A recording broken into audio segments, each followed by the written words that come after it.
Oke, in the context of how brand utilize social media secara kreatif, brand itu kan sebetulnya ada satu purpose. Just like kalau kita tadi kan, why are we doing this gitu ya. Nah, untuk brand why-nya clear, because we want to achieve a certain marketing atau advertising goal atau objective. It could be about we want to have widespread awareness, so people are aware of our brand. Bisa juga tentang we want people to engage with our brand, gak cuma aware tapi mereka mulai engage, mereka mulai start building conversation with the brand. Again, dengan social media, it's made possible. Dulu mau reach brand dengan cara apa? Sekarang you can do it in Twitter, you can do it in Facebook, you can do it in Instagram, TikTok, dan seterusnya.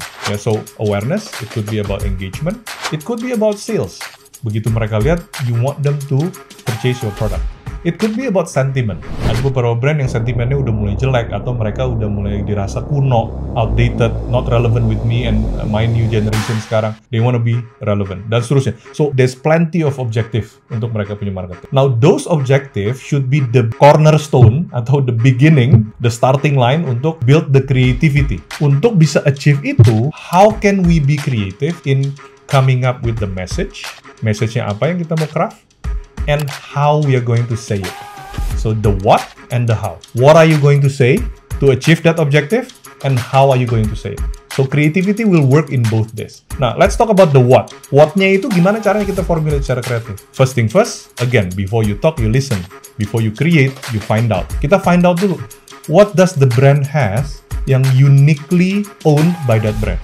It could be the product feature, atau it could be the ritual on how you consume it. Kalau kita tahu misalnya ada toothpaste gitu ya, salah satu di Unilever itu back then ya, yang membuat satu toothpaste brand terkenal sampai sekarang itu adalah ketika dia ketemu satu ritual quote-unquote yang membuat orang, wih, kita mesti punya ritual itu tuh kalau yang namanya pasta gigi. Pernah lihat gak iklan zaman awal-awal waktu di TV belum ada sosial media ya? Dia begini nih. Keset berasanya. Jadi dibikin orang pikir bahwa a good toothpaste itu waktu kita lakukan tadi, setelah sikat gigi itu mesti berasa keset.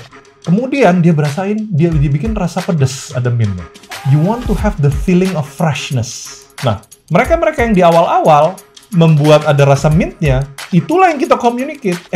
You wanna feel fresh, nggak cuma clean, then you need to have this toothpaste. Nah, itu kreatif. Mereka creatively come up dengan a unique proposition untuk mereka punya brand.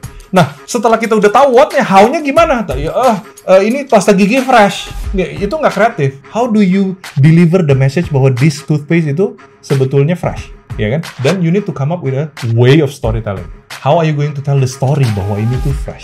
Masih ingat ya dulu ada iklan close up, orang lagi jalan, mengkilat giginya, orangnya kebentur tiang listrik. Mungkin ada beberapa orang ingat gitu ya. Nah itu kan bikin orang ketawa, ada yang pakai humor, ada yang pakai emotional, dan seterusnya. So, there's plenty of ways, ada angle-angle yang bisa membuat sebuah message itu jadi catch the people's attention. Nah, especially di social media, brand itu udah nggak punya banyak waktu untuk capture mereka punya attention. Based on research dari Time, kita punya attention span tuh udah about 8 to 12 seconds sekarang. So meaning if you cannot capture them in the first 3 to 5 seconds in your content, then forget it. Nobody will care about the rest of the story.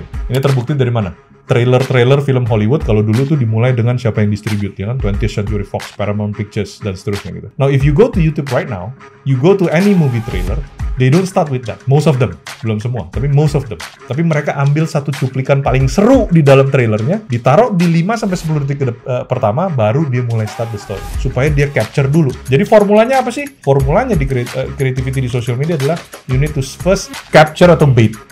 Kita bait dulu mereka, kemudian kita capture, we keep them engaged, dan kemudian kita retain. Then eventually kita punya yang namanya CTA, call to action, ask them to share this to everyone. So that's the formula of creativity untuk brand di social media.